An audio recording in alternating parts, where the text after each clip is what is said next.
Friends, I am really very happy to take part in the Golden Jubilee celebrations of your great organization. 50 years of fruitful service in the history of any organization is a thing to be congratulated.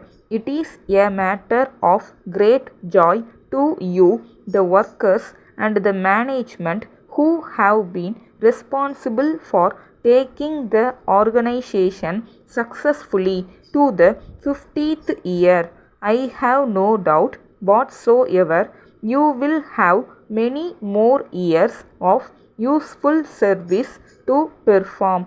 It is really a matter for sincere appreciation that there has not been any strike by the workers or lockout by the management of your organization even for a single day.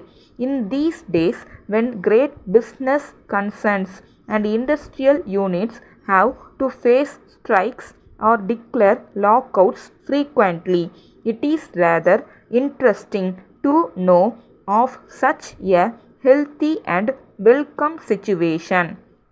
The worker, office staff, and the employer deserve the praise of everyone who cares for the industrial peace of the country.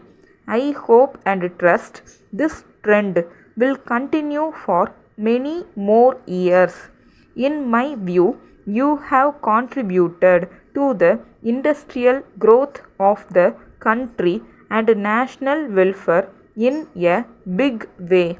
After all, only when the wheels of the industries move continuously without break there will be prosperity in the country.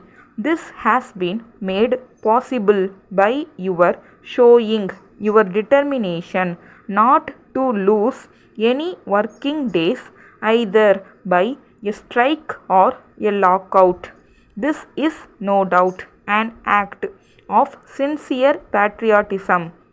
From the papers given to me and also from the welcome address of your managing director, I came to know that the workers are very happy with their service conditions and they have job satisfaction.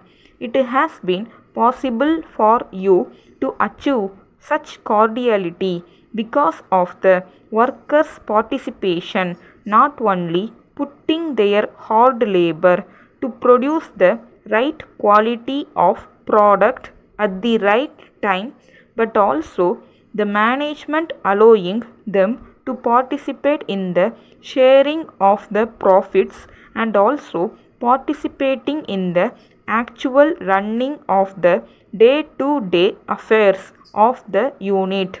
This is very essential for the smooth running of any industry. Nowadays, we find a tendency on the part of some employers elsewhere to make the workers toil day and night to enable the unit get huge profits but do not allow them to enjoy the fruits of their hard labor. They are not given adequate wages, bonus, and other benefits. This is not good either in the interest of the employers or the industry itself. When the employers are satisfied that they have been able to get huge profits through the efforts of the workers, it is their duty to make the workers happy by granting them increased wages, bonus, and other amenities. After all, these small things will gain them the goodwill of the workers, which is worth many more times the money they may save by their denying them to the workers. So, please be liberal in regard to such matters. Letter dated 5th August 1985 from Revati Textiles Limited, Dharmapuri to Messrs. Pondian Silk House, Krishnagiri.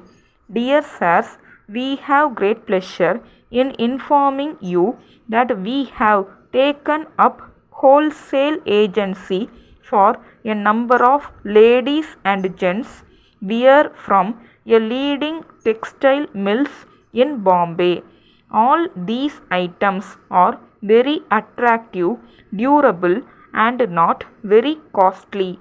We are sure you will be interested in taking up dealership for these varieties in your place. As you are our long-standing customer, we wanted to bring to your notice the availability of these new stocks of textiles so that you can order for these items for sale in your region. As the Deepavali festival is fast approaching, you may be interested in stocking sufficient stocks to meet the increased demand for textiles.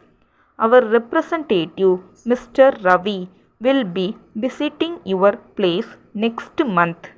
We have asked him to call on you with the samples of some of the most popular and fast moving varieties of textiles. He will also furnish you other particulars that you may wish to know and also give you the price list, our rates of discount, and the conditions of dealership, etc. Yours faithfully.